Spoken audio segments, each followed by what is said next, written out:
মানিকপুৰৰ নগৰঝাৰৰ যুৱকক হত্যাৰ চেষ্টাত দুৰ্বৃত্তৰ হাপাচৰা ৰাষ্ট্ৰীয় ঘাইপথৰ কাষত মুমূৰ্ষ অৱস্থাত উদ্ধাৰ যুৱকজনক বঙাইগাঁও জিলাৰ হাপাচৰা ৰাষ্ট্ৰীয় ঘাইপথৰ কাষত মুমূৰ্ষ অৱস্থাত উদ্ধাৰ হয় নগৰঝাৰৰ যুৱক ছাইদুৰ ৰহমান নিশা কোনো দুৰ্বৃত্তই হত্যাৰ চেষ্টা কৰি ৰাষ্ট্ৰীয় ঘাইপথৰ কাষত পেলাই থৈ যোৱাৰ সন্দেহ যুৱকজনক অচেতন অৱস্থাত ৰাতিপুৱা ৰাইজে প্ৰত্যক্ষ কৰে যুৱকজনৰ শৰীৰত আঘাতৰ চিহ্ন স্পষ্ট পৰিয়ালৰ লোকে জনোৱা মতে গৃহৰক্ষী জোৱান হুছেইন আলী আৰু ওমৰ ফাৰুক নামৰ যুৱকৰ লগত বহু নিশালৈকে একেলগে আছিল ছাইদুৰ ৰহমান তিনিজনে নিশা একেলগে থাকি ৰাতিপুৱা মুমূৰ্ষ অৱস্থাত ৰাষ্ট্ৰীয় ঘাইপথৰ কাষত ছাইদুৰ ৰহমান উদ্ধাৰ হোৱা ঘটনাটোৱে ৰহস্যৰ সৃষ্টি কৰিছে ছাইদুৰ ৰহমান উদ্ধাৰ হোৱা ঠাইত গৃহৰক্ষী জোৱান হুছেইন আলীৰ মটৰ চাইকেল উদ্ধাৰ হোৱা ঘটনাই ৰহস্য ঘনীভূত হৈছে বৰ্তমান ছাইদুৰ ৰহমান বঙাইগাঁৱৰ স্বাগত চিকিৎসালয়ত ভৰ্তি হৈ আছে যদিও অৱস্থা সংকটজনক বুলি জানিব পৰা গৈছে এই ঘটনা সংক্ৰান্তত আৰক্ষীয়ে তদন্ত অব্যাহত ৰাখিছে মই মানে ঘৰতে আছিলো ৰাতিপুৱা 6টা বজাত আমাৰ ভাবিয়ে ফোন কৰাৰ পাছত ক'লে এনেকা কথা তো দাদা কোনোবাই মাৰি তাতে ৰাখিছে ফোন কৰিছে যাব লাগে আহি আমি স্পটত পাওঁ নাই তেখেতে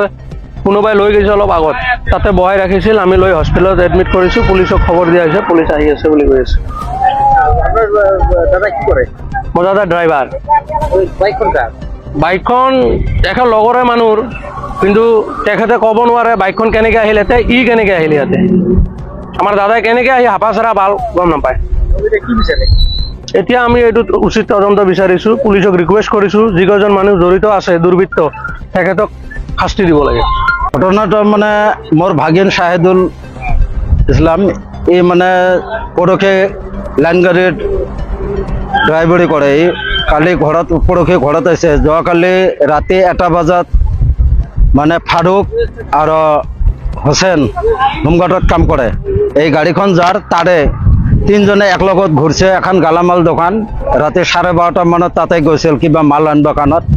তাতে মানে CC কেমেৰা ফুটেজো আছে কিন্তু আজি ৰাতিপুৱাই আমাক বেলেগ মানুহে খবৰ দিছে যে তোৰ ভাগিন তাতে পৰি আছে আৰু কি হাপাচৰা বাজাৰৰ ওচৰত মোৰ আগতে মোৰ ভাগিন